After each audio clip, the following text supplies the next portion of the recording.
Now, for those of you who are not very familiar with biometrics, let me just say that biometrics are unique.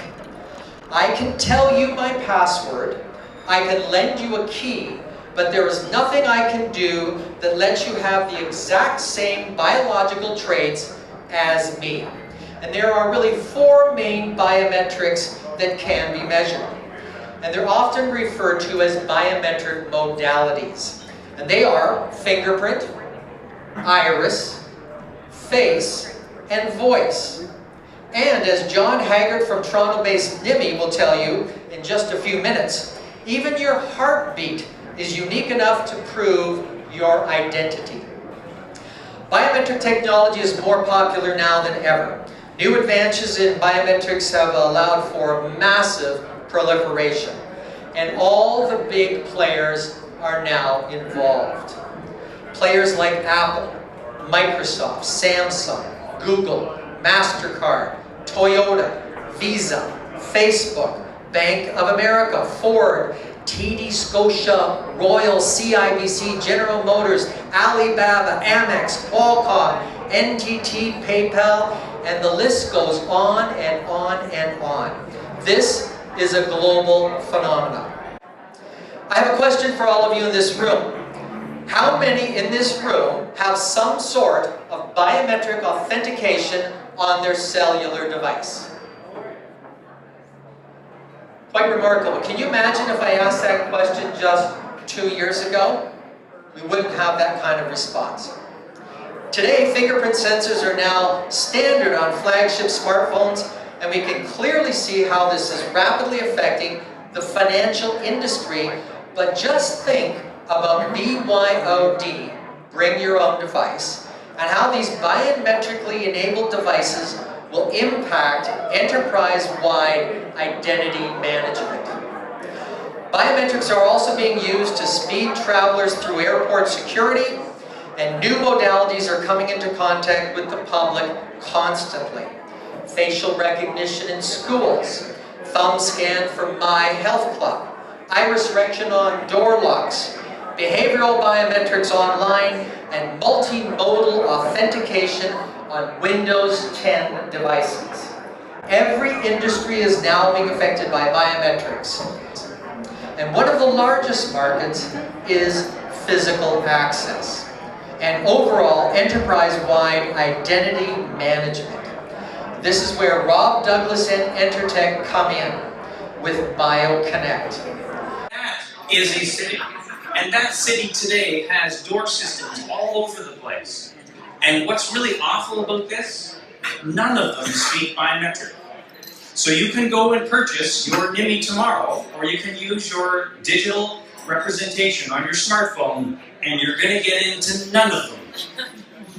Because the whole infrastructure of every city, of every building, of every door is built off a card number. And now you've just heard from some of my colleagues talking about a significant transformation of biometric information coming to you, and you will not be able to open one of them. This is BioConnect. BioConnect is the translator of biometric information so that you can get access into every door for your school, for your home, for your business, for sensitive areas.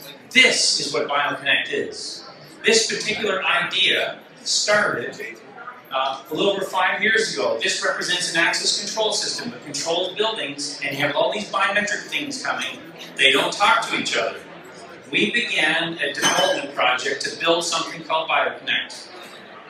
I can tell you or share with you that every 30 days, this thing keeps getting bigger and bigger and bigger. We could have had this a launch event 3 years ago, and we chose not to. We chose to wait until we can see this thing is about to become massive, massive. And it's this celebration of today.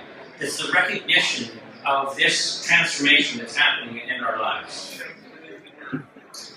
So, just a couple of the comments I would just offer you about just use cases of how this is manifesting. By the way, remember I mentioned punch cards?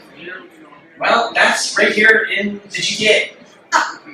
That is not some historical archive I pulled up. That is what actually somebody was using in order to use approximations of an identity to complete the payroll process versus today. With Actual ID, we have a cloud-based service where you can actually just verify with your finger, I punched in, I punched out. Or another example is in data center co-locations. We can now biometrically enable the exterior and all the different aspects within inside of a data center co-location. Just around the corner here, you can see a live example of facial recognition to get into a room, and then use other biometrics finger recognition to get individual server cabinets. Now the one that I most favor is this one. And I'm going to play it for you, and then I'll just comment the buttons. Okay, we're going to start again. Just have a look at the Mailer is off.